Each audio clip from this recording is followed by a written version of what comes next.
이 땅의 모든 사람들은 자신의 삶이 열매 맺는 인생이 되기를 원합니다. 아유, 그냥 내 인생 그냥 망했으면 좋겠다. 그렇게 생각하는 사람은 아무도 없겠죠.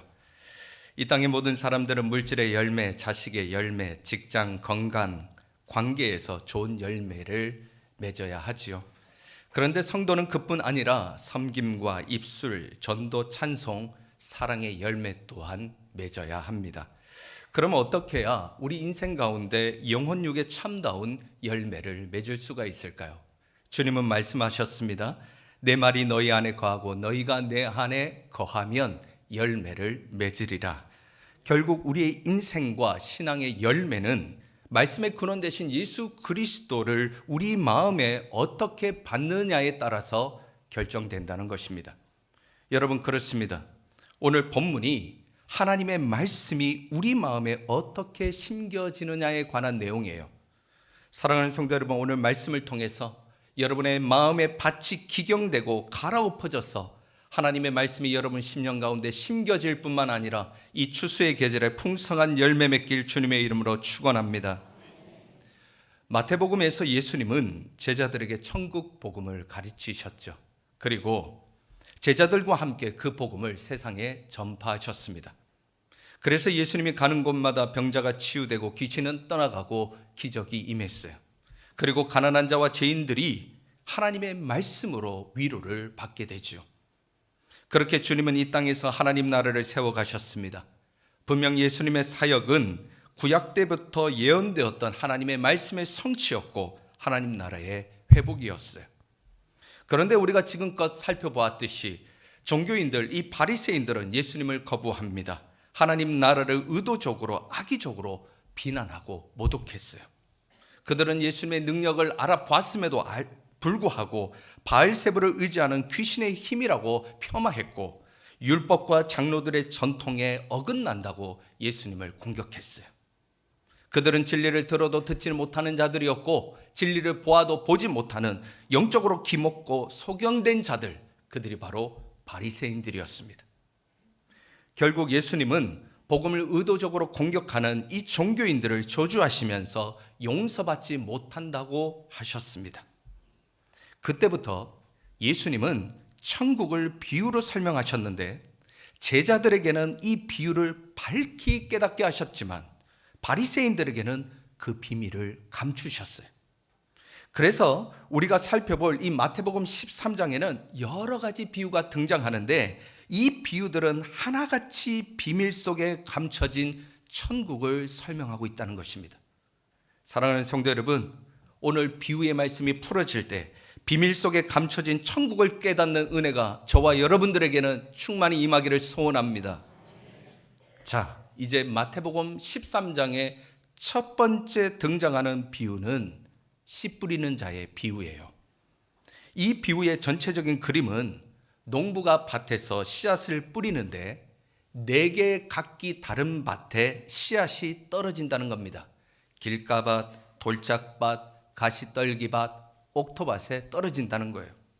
그런데 이 3개의 밭에 길가, 돌짝, 가시떨기는 밭의 환경이 좋지 못해서 열매를 맺지 못하고 옥토에 떨어진 씨앗만 100배, 60배, 30배 열매를 맺는다는 것이 전체적인 줄거리예요. 여러분, 이 비유에서 씨 뿌리는 자는 하나님을 의미하는 것이고 씨앗은 하나님의 말씀이며 4개의 밭은 사람의, 우리의 마음이라고 할 수 있겠습니다. 그런데 이 비유를 가만히 보면 뭔가 좀 이상해요. 아니, 농부가 옥토에만 씨앗을 뿌리면 열매를 맺을 거잖아요. 근데 왜 이 옥토에만 뿌리지 않고 4개의 밭에 다 씨앗을 뿌리는 걸까요? 여러분, 우리는 이것을 이해하기 위해 팔레스타인 지역의 농경 문화를 살펴볼 필요가 있습니다. 가나안 땅은 이스라엘 평야나 샤론 평야와 같은 넓은 곡창지대가 있기는 있어요. 그런데 오래전부터 이 비옥한 땅은 가나안 민족이 그 땅을 차지하고 있었어요. 그래서 이스라엘 백성들이 가나안 땅에 들어가서 구약 때부터 그들은 이 평지에 살지 못하고 비옥한 땅이 아니라 산지 위에 거주를 합니다. 중앙 산악 지역에 거주를 했어요. 거기서 이스라엘 백성들은 그 산지를 개간하여 농사를 지었는데 이것을 계단식 농사 방법, 테라스식 농사법이라고 합니다. 왜 여러분 그 산에 이렇게 계단식으로 밭을 지어서 농사를 짓는 거 한 번씩 보셨죠? 그런데 이 계단식 농사법에는 4개의 밭이 자연스럽게 형성되었다고 해요. 자, 이스라엘 땅에 이른비가 10월쯤 내리는데 이른비가 내리면 농부가 파종을 시작합니다. 그런데 비가 내리다 보니까 빗물에 의해서 고운 흙들이 이 테라스식 계단 아래로, 산 위에서 아래로 이렇게 쓸려 내려간다고 그래요. 그래서 아래쪽에 있는 밭들은 고운 흙이 쓸려 내려와서 쌓이다 보니까 옥토가 되는 것이고, 이 테라스식 그 산 위쪽에 올라가는 그 밭일수록 흙이 다 쓸려 내려가니까요, 바위가 드러나고 돌짝이 드러나는 돌짝밭이 형성되었다고 합니다. 그리고 이 계단식 밭이다 보니까 이 밭에 이렇게 담벼락이 형성되잖아요. 그 담 근처에는 농부의 손이 잘 미치지 않다 보니까 가시나 엉겅퀴가 많았대요. 그래서 그것을 가시밭이라고 불렀어요. 또 농부가 땅을 개간할 때 밭과 밭 사이에 고랑을 팠는데 이 고랑 사이로는 사람이 지나다니니까 단단한 길이 형성되고 맨질맨질하게 되었답니다. 이것을 길가밭이라고 불렀다는 거예요. 그러니까 이스라엘의 산지의 특성과 우기철이 맞물리면서 4개의 밭, 길가밭, 돌짝밭, 가시떨기밭, 옥토가 형성이 되었고, 씨앗은 자연스럽게 이 4개의 밭에 뿌려질 수밖에 없었던 것이죠. 예수님은 당시에 이런 농경 문화를 배경으로 비유를 설명하고 계시는데, 오늘은 그 첫 시간으로 길가에 뿌려진 씨와 그 밭에 관한 내용을 묵상하고 우리의 삶에 적용하기를 원합니다. 자, 본문에서 언급된 길가밭은 일반적으로 자동차나 사람들이 지나다니는 큰 길, 그 대로가 아니라 밭과 밭 사이의 고랑, 작은 길, 농부나 나귀가 지나다니는 길을 의미해요. 이 밭의 특징은 그곳에는 이제 고랑 사이니까 그 쟁기질을 하지 않아서 단단히 다져진 곳이기 때문에 씨앗이 설령 떨어진다 할지라도 그 씨앗이 뿌리를 내릴 수 없는 겁니다. 여기서 밭은 사람의 마음이라고 제가 말씀드렸죠. 이 길가 같은 마음을 가진 사람은, 이 마음은 굳어진 마음, 완악한 마음, 고집과 교만으로 닫혀진 마음을 상징하는 거예요. 이런 길가밭 같은 마음은 너무나 단단해서 말씀의 씨앗이 전혀 들어가지가 않는다는 것입니다. 그런데 이 길가밭 같은 사람은 처음부터 길가였던 것은 아니었어요. 처음에는 옥토였습니다. 근데 시간이 지날수록 세상에 밟혀서 완악해져 버렸고 더 이상 말씀을 품을 수 없는 인생이 되어버린 거예요. 자, 그러면 사람들이 완악한 길가밭 같은 마음을 갖게 된 이유는 무엇일까요? 첫째, 사람들이 세상을 너무 사랑하기 때문에 길가밭이 되는 것입니다. 여러분, 세상 풍조는 우리의 육을 즐겁게 하지만 말씀으로부터 우리를 멀어지게 만듭니다. 오늘날 예수를 믿는다면서도 세상의 즐거움과 풍조를 쫓는 사람들이 참으로 많죠. 많은 성도들이 낚시를 합니다. 골프를 즐기고 여행을 가고 캠핑을 하고, 그러면서도 가끔씩 세상 친구들과 함께 어울려가면서 술도 한 잔씩 기울이고 유흥을 즐겨요. 여러분, 세상을 누리는 것 자체는 죄가 아니죠. 그러나 세상에서 이것저것 심취하다 보니까 성도들의 심령이, 성도들의 심신이 너무나 바쁘고 지쳐요. 그러다가 일주일에 딱 한번 교회 와서 딱 앉으면 또 이 자리에서는 왜 이렇게 자면 잘 옵니까? 나이가 들어서 밤에 자려면 수면제 없이는 잠도 못 자는데 교회 와서 딱 앉으면 그거 없이도 잠이 잘 와요. 어떤 분들은요, 이 장의자만 앉으면 눈은 감기고 입은 열리고 오토매틱으로 그냥 잠이 솔솔 온다고 하는 분들이 있어요. 그런데 여러분, 설교 시간에 왜 조는 줄 아세요? 설교 시간에 조는 것은 피곤해서 조는 거 아니에요. 마음이 세상으로 가득 차서 심령이 굳어서 조는 겁니다. 왜 조는지 아셨죠, 이제? 또 요즘은 유튜브라고 하는 강력한 미디어 매체에 모두가 중독되어 있어요. 유튜브에 들어가서 필요한 영상 하나만 딱 누르면 그 다음부터 관련된 영상들이 막 쏟아지는데 이걸 알고리즘이라고 그래요. 여기에 막 빨려 들어갑니다. 한두 시간은 뭐 일도 아니죠. 너무나 재밌어요. 너무나 자극적이고 우리를 너무나 흥분시켜요. 근데 그것을 한참이나 따라가다 보면 머릿속에 온갖 영상과 잡다한 정보들이 내 마음을 사로잡는 것을 우리는 느끼죠. 여러분, 이런 마음에 하나님의 말씀이 잘 안 들어가요. 여러분, 유튜브 1시간 딱 보다가 성경 한번 읽어보세요. 말씀 잘 안 읽힙니다. 저도 경험해봤거든요. 여러분, 요한일서 2장 15절은 세상을 경계하라고 말씀합니다. 이 세상이나 세상에 있는 것들을 사랑하지 말라. 누구든지 세상을 사랑하면 아버지의 사랑이 그 안에 있지 아니하리라. 여러분, 성경에 보면 세상을 사랑해서 멸망당한 사람들이 등장합니다. 창세기에 하나님이 소돔과 고모라를 심판하실 때 롯의 가정에 이 도시를 탈출하라고 하는 하나님의 말씀이 떨어져요. 그런데 롯의 사위들은 그 말씀으로 농담으로 여겼다고 성경은 기록하고 있죠. 왜 그 사위들이 하나님의 말씀을 농담으로 여겨요? 소돔이 좋았거든요. 소돔이 너무나 만족스러웠습니다. 그 도시는 쾌락의 도시였고 자신들에게 번영을 주는 도시였어요. 그런데 왜 소돔을 떠납니까? 그래서 사위들은 소돔을 붙잡았어요. 말씀을 거부했던 사위들, 결국 소돔과 함께 그들도 멸망을 당하죠. 사랑하는 성도 여러분, 그렇습니다. 우리가 세상에 살지만 세상에 잠식되지 마시기 바랍니다. 우리의 본향 천국을 사모했으면 좋겠습니다. 그리할 때 하나님의 말씀이 우리 심령 가운데 새겨지고 이 땅에서도 우리는 하늘의 풍성한 열매를 맺게 될 줄로 믿습니다. 두 번째, 우리는 왜 길가밭이 될까요? 사람들이 성경이 아닌 내가 복음을 너무나 신뢰하기 때문입니다. 여러분, 신앙생활을 오래 하면 할수록 사람들은 자기의 신앙 체험과 주관적 신념을 믿고 하나님의 말씀을 잘 듣지 않으려는 경향이 있어요. 물론 신앙생활은 체험이 중요합니다. 신앙에 대한 주관적 해석도 우리에게는 필요하죠. 여러분, 신앙생활이라고 하는 것이 하나님으로 인해서 우리 인생을 해석하는 거잖아요. 그러나 하나님 말씀보다 주관적 체험이나 해석이 앞서면 안 됩니다. 이런 사람은 말씀을 귀로는 듣고 머리로는 듣지만 마음으로 받지 않아요. 내가 다 경험해봤다고 하면서 하나님의 말씀보다 자신이 체험한 내가 복음, 내가 만들어 놓은 복음을 우선시합니다. 이런 사람은 신앙에 대한 편견과 고집이 너무나 강한데 새롭게 하나님께서 부어주시는 그 은혜를 누리지도 못하고 그 은혜를 받지도 못해요. 습관적인 예배도 드립니다. 기도도 합니다. 섬김과 봉사의 자리도 나가지만 그 속에 감동이 없고 생명이 없고 은혜가 없어요.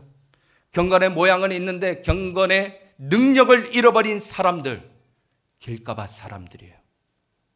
여러분, 우리는 지금까지 살펴보면서 마태복음에 등장하는 바리새인들과 종교인들 잘 보았죠. 그 자들이 바로 길가밭 인생이에요. 그들은 말씀을 알았습니다. 심지어 말씀을 이스라엘 백성들에게 가르치는 자들이었어요. 그럼에도 불구하고 그들은 자신의 율법과 장로들의 전통을 진리처럼 여겼고 하나님 말씀보다 율법을 앞세웠다는 거예요. 결국 종교인들은 예수님을 하나님으로 알아보지 못합니다. 예수님의 사역이 성령의 사역이었음에도 귀신의 사역으로 오해하는 완악한 심령으로 전락해버리고 말아요. 여러분, 이런 일들은 공동체 안에서도 일어납니다. 신앙의 연륜이 쌓이면 쌓일수록 나도 모르게 길가밭이 될 수 있다는 것을 우리는 경계해야 됩니다. 교회에서는 세련에 들어가십시오. 양육 훈련을 받으십시오. 섬김과 봉사의 자리에 나오십시오. 여러분, 주보해 보세요. 얼마나 많은 양육 훈련, 얼마나 많은 섬김, 얼마나 많은 하나님 나라에 관련된 일들이 얼마나 많이 여러분들에게 권면되고 있어요. 그때마다 어떤 성도들은 이렇게 대답하죠. 목사님, 제가요 한때는 리더도 다 해봤고요. 아이고, 양육훈련 다 받았어요. 섬김도 다 했습니다. 뭘 또 해요? 새로운 가족들, 새 가족들이나 시키세요.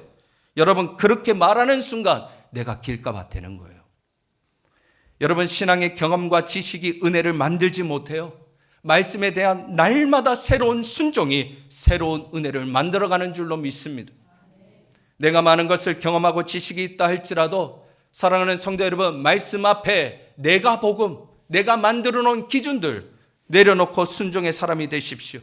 그럴 때 여러분, 우리가 옥토로 갈아엎어지는 거예요. 그럴 때 하나님의 말씀이 내 심령 가운데 뿌리를 내리고 30배, 60배, 100배 결실을 맺게 될 줄로 믿습니다. 자, 그렇다면 우리가 굳어버린 길가밭 같은 마음이 된다면 그 밭에 떨어진 씨앗은 어떻게 될까요? 오늘 본문 4절이에요. 4절 같이 한번 읽어보시죠. 본문 4절 읽습니다. 시작. 뿌릴새 더러는 길가에 떨어짐에 새들이 와서 먹어버렸고. 아멘. 오늘 본문에 보면 길가밭에 떨어진 씨앗은 새가 와서 먹어버린다고 말씀하고 있죠. 그도 그럴 것이 단단해진 길가밭에 떨어진 씨는 뿌리를 내릴 수가 없기 때문에 지나다니는 새들의 눈에 띄는 것이고 먹잇감이 되는 거예요. 그런데 예수님은 이 비유를 해석하시면서 새들은 마음에 뿌려진 말씀의 씨앗을 빼앗는 악한 자, 마귀라고 해석해 주십니다. 자, 19절도 보시겠어요? 19절 같이 읽어봅니다. 아무나 천국 말씀을 듣고 깨닫지 못할 때는 악한 자가 와서 그 마음에 뿌려진 것을 빼앗나니 이는 곧 길가에 뿌려진 자요. 아멘. 여러분, 그러니까 말씀이 심령에 떨어졌는데 마귀가 와서 빼앗아 간다는 것입니다. 그래서 여러분, 말씀 듣는 시간은 영적 전쟁의 시간이에요. 여러분, 전쟁에서는 내가 얼마나 무장하고 있느냐가 중요합니다. 여러분, 무장되지 않는 성도는 공격도 방어도 할 수 없습니다. 적에게, 마귀에게 먹힐 수밖에 없게 되는 거예요. 여러분, 말씀이 선포될 때 마귀가 말씀 받는 성도들을 지켜보고 있다는 사실을 우리는 기억해야 됩니다. 여러분, 지금 말씀의 시간이잖아요. 이 자리에 성령 하나님만 와 계신 게 아니에요. 마귀도 여러분들을 지금 주시하고 있다는 거예요. 길가 같은 마음이 있으면 우는 사자처럼 공격하려고 지금 스탠바이 하고 있는 거예요. 마귀는 말씀의 권능을 너무나 잘 알고 있어요. 말씀이 우리의 심령의 밭에 한번 심겨지기만 하면 알코올 중독자는 술을 끊고, 음란한 자는 거룩해지고, 또 저주하던 사람이 용서의 인생이 되고, 가정이 회복되고, 비전과 사명의 인생으로 변화된다는 것을 마귀도 안다는 것입니다. 그래서 마귀는 목숨 걸고 말씀이 우리의 심령의 밭에 심겨지기 전에 낚아챌 자들을 지금 지켜보고 있다는 거예요. 하루는 마귀들이 모여서 회의를 했대요. 주제는 어떻게 하면 성도들을 실족시킬 것인가. 그래서 젊은 악마가 제안을 합니다. 그리스도인들을 좀 죽여보면 어떨까요? 그러면 예수를 아무도 안 믿을 텐데요. 그러자 노련한 늙은 악마가 이야기하죠. 옛날에 성도들을 죽여봤는데 죽이면 그 순교의 피 때문에 믿음이 더 강해져서 소용없다는 거예요. 그러자 이번에는 또 다른 젊은 악마가 제안합니다. 그러면 이 교회 다니는 이 성도들을 죽이지 말고 감옥에 가두면 전도를 못할 거 아닙니까? 그러자 또 늙은 악마가 이야기하죠. 옛날에 성도들을 가둬도 봤는데 가두면 가둘수록 교회가 더 기도해가지고 교회가 더 부흥하니까 그것도 안 된다는 거예요. 그때 마지막으로 간사한 마귀가 이렇게 제안을 합니다. 그냥 성도들이 교회도 다니게 하고 성경도 읽도록 내버려 둡시다. 대신에 십자가를 의심하게 만들고 말씀을 믿지 못하도록 그들의 생각과 마음을 공격합시다. 그러면 결국에 교회 다니는 그 성도들 저절로 교회를 떠나게 될 것입니다. 여러분, 그렇습니다. 마귀는 성도가 교회에 오는 것을 막지 않아요. 성경을 읽도록 또 내버려 둡니다. 그러나 복음을 의심하게 만들고 순종하지 못하도록 우리의 마음과 생각을 공격한다는 것을 우리 성도들은 알아야 됩니다. 그래서 오늘 비유의 말씀처럼 마귀는 말씀이 우리 마음의 밭에 떨어지자마자 낚아채버리려고 하는 거예요. 그래서 여러분, 말씀에 반응하는 게 중요해요. 마귀가 낚아채기 전에 그 말씀이 나의 말씀이 되고 레마의 음성이 되고 내 마음 깊은 곳에 새겨지도록 우리는 아멘하는 심정으로 순종의 마음으로 말씀을 받는 게 참으로 중요합니다. 사랑하는 성도 여러분, 이 순간 말씀이 여러분 앞에 선포되는 이 예배 가운데 마귀가 틈타지 아니하도록 말씀 앞에 아멘하는 성도들 되길 주님의 이름으로 축원합니다. 아멘. 자, 그러면 우리가 길가밭 같은 마음을 기경하기 위해서는 우리는 어떻게 해야 될까요? 우리 두 가지를 묵상했으면 좋겠습니다. 첫째, 우리는 성령의 도우심을 구할 때 길가밭을 옥토로 만들 수가 있습니다. 단단하게 굳은 이 길가밭을 옥토로 바꾸기 위해서는 먼저 땅을 기경해야 돼요.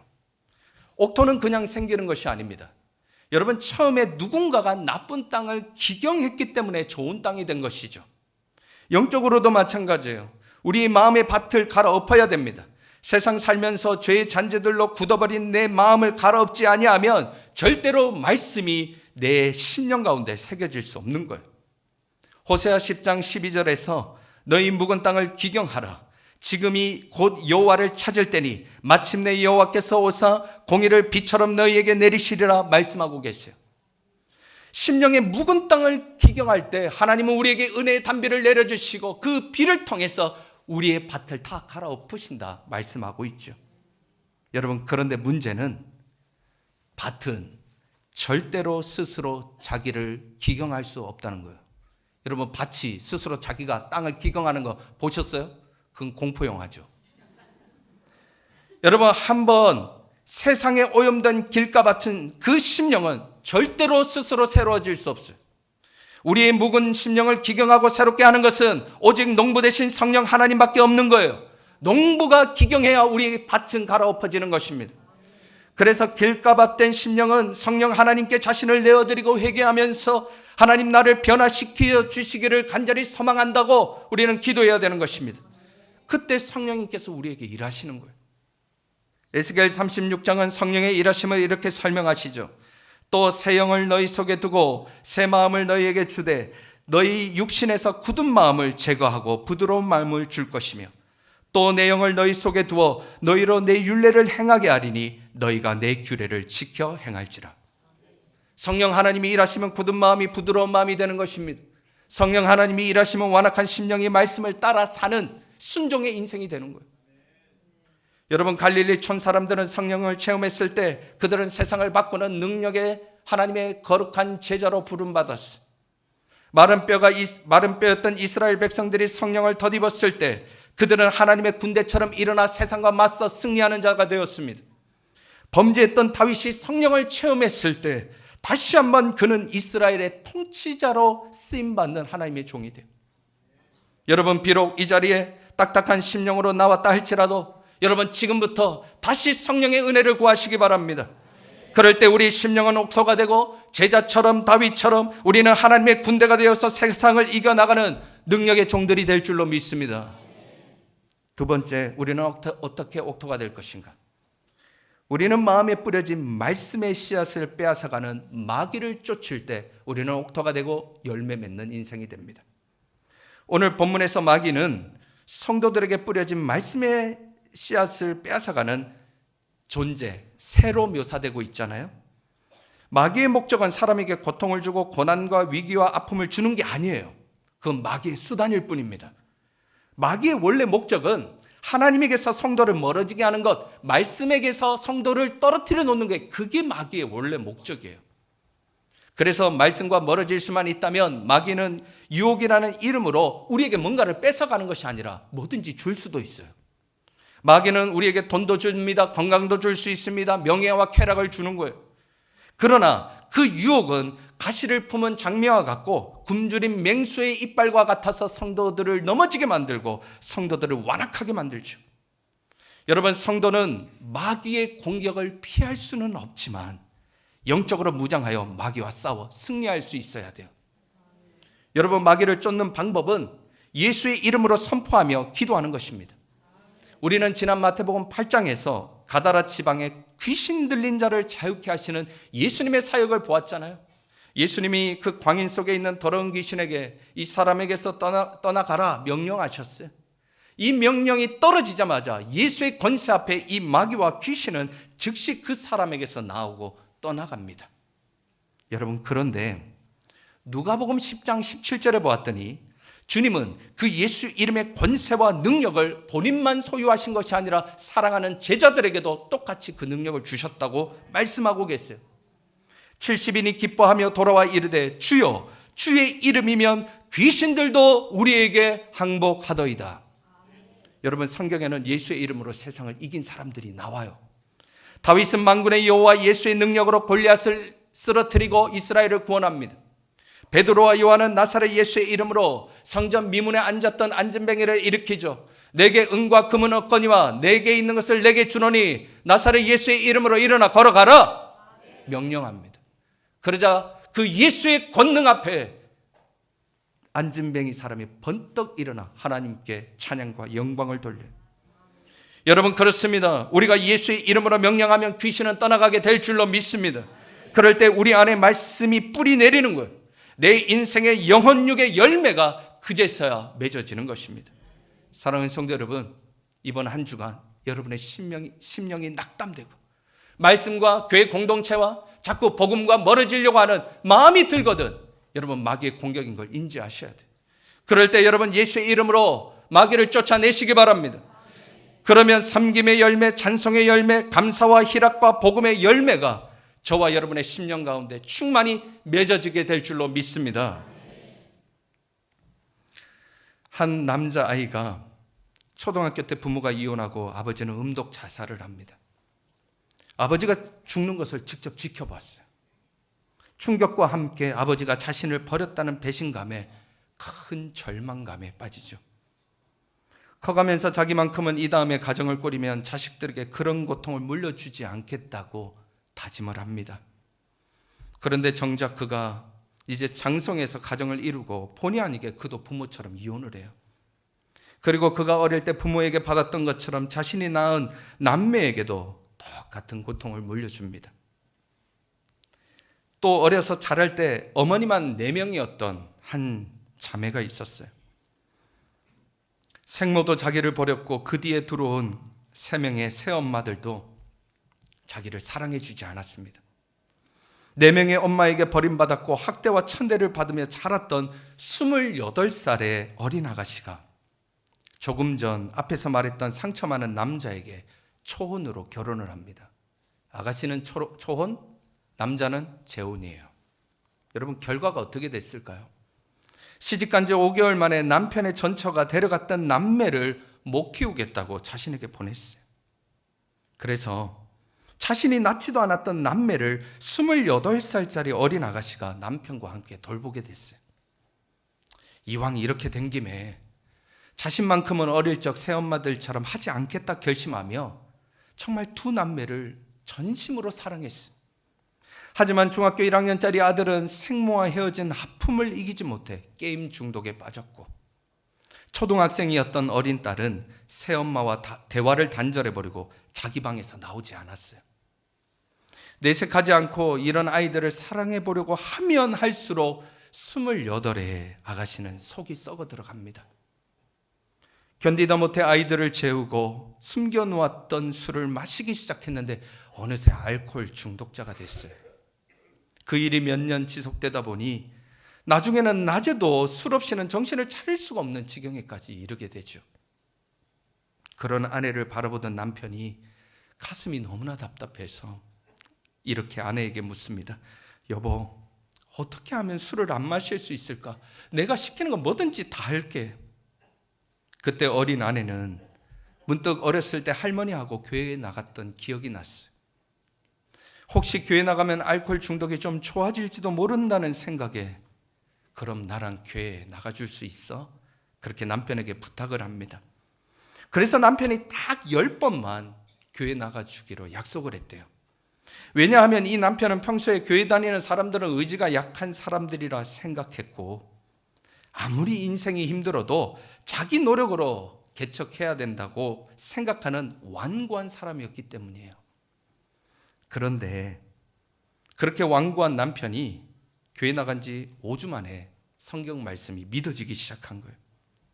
그리고 예수라는 분이 자기를 위해 십자가에 죽으셨다는 메시지를 듣고 펑펑 눈물을 흘리며 통곡을 합니다. 그날 저녁 완전히 새롭게 달라진 이 남자는 게임 중독에 빠진 중학생 아들에게 무릎을 꿇었어요. 그리고 아들 앞에 머리를 숙이며 이렇게 말하죠. 아들아, 내가 잘못했다. 아빠가 내 생각도 듣지 않고 이혼한 거 미안하다. 네 마음이 얼마나 아픈지 생각도 못한 채 네 엄마하고 그렇게 치열하게 싸웠던 것도 미안하다. 그러면서도 너를 강하게 키운답시고 너를 모질게 매질하고 학대했던 거 미안하다. 이 모든 것 다 아빠가 잘못했다. 용서해줘. 눈물을 펑펑 쏟으며 용서를 비는 아버지를 바라보던 그 아들은 처음에는 당황했는데 나중에 그것이 진심임을 깨닫고는 아버지를 부둥켜 안고 한참이나 통곡을 합니다. 아들은 그 다음날 바로 게임을 끊었고 교회를 다니면서 예수를 믿기 시작했어요. 놀라운 것은 이 부부는 전처의 소생인 두 아이 외에도 자신들처럼 버림받은 고아 2명을 더 입양해서 키우게 됩니다. 첫째 아이는 하나님의 사람이라는 뜻으로 하람이, 둘째 아이는 하나님의 솜씨라는 뜻으로 하솜이라 이름을 지어요. 젊은 엄마는 자기 아이를 낳기를 포기하고 자기처럼 길가박 같은 마음으로 살았던 아이들 할 수 있는 대로 계속 입양해서 전심으로 사랑하고 섬기겠다고 결심하죠. 오래전에 새롭게 하소서에서 소개된 어느 집사님의 가정의 이야기입니다. 여러분, 그렇습니다. 이 집사님 가정은 세상에게 너무나 처참하게 밟히고 짓 이겨서 길가바처럼 완고한 심령들이었어요. 하나님을 도저히 마음에 담을 수 없는 인생이었어요. 그러나 이런 심령도 영혼의 농부 되신 하나님 만나니까, 하나님이 그 땅을 기경하시니까 그들의 마음이 갈아엎어지고 옥토가 되고 생명의 열매가 그 가정에 맺히게 되었던 거예요. 여러분, 이게 천국이죠. 이것이 바로 마태복음에서 우리가 그토록 예수님께서 세우고자 하셨던 하나님의 나라, 그 모습이에요. 사랑하는 성도 여러분, 저와 여러분들의 모습은 어때요? 오늘 말씀을 듣는 우리가 세상에 밟혀서 딱딱해진 길가밭 인생 아닌가요? 세상에서 너무 찌들어서 절망과 낙심과 아픔 때문에, 또는 반대로 세상을 너무나 사랑해서 완악해진 우리의 심령 때문에 예배 가운데도, 설교 가운데도, 찬송 가운데도 어떤 감동도, 은혜도, 감사도 혹시 느끼지 못하고 있지는 않으세요? 여러분, 오늘 말씀을 받으면서 굳어버린 내 마음을 하나님 앞에 내어놓고 성령 하나님의 은혜를 구하십시오. 예수의 이름으로 우리의 심령을 공격하고 있는 마귀 원수들을 예수의 이름으로 쫓아내십시오. 그러면 하나님은 조금 전에 간증한 집사님의 그 가정에게 행하신 일처럼 우리의 심령을 기경하실 것입니다. 우리의 마음을 옥토로 변화시켜 주실 줄로 믿습니다. 오늘 말씀을 받으면서 우리 이렇게 기도하면 좋겠습니다. 주님, 하나님의 말씀이 말라 비틀어지고 굳은 내 심령에 성령의 담비를 부어 주옵소서. 하나님, 내 마음밭이 녹아지게 하여 주시고 내 영혼이 다시 하나님 앞에서 소생할 수 있도록 은혜를 베풀어 주옵소서. 이렇게 기도할 때 우리를 포기하지 않으시고 말씀의 씨앗을 뿌리시는 하나님 아버지의 역사하심이 이 결실의 계절에 성도의 심령마다, 가정마다, 우리 삶의 현장마다 풍성한 열매로 맺혀지길 주님의 이름으로 축원합니다. 기도하겠습니다. 고맙고 감사하신 하나님, 이 결실의 계절에 4가지 밭의 비유의 말씀을 저희들에게 주시니 그 은혜 감사합니다. 하나님, 세상에서 살다 보니 내 심령이 길가 밭같이 딱딱하고 완고한 심령이 되었습니다. 하나님, 어떻게 하다가 제 인생이 이렇게 됐는지 모르겠습니다. 하나님, 이 밭을 새롭게 하고 싶은데 내 힘으로는 안 됩니다. 성령 하나님이 임하여 주셔서 은혜를 담비를 내려주시고 나를 새롭게 기경하여 주시옵소서. 하나님, 우리의 심령을 공격하고 있는 마귀 원수들을 향하여서 예수의 이름으로 선포하게 하여 주시고, 하나님, 마귀가 공격하는 것이 아니라 하나님이 내 밭에 임재하여서 30배, 60배, 100배의 열매를 맺는 인생들 되게 하여 주시옵소서.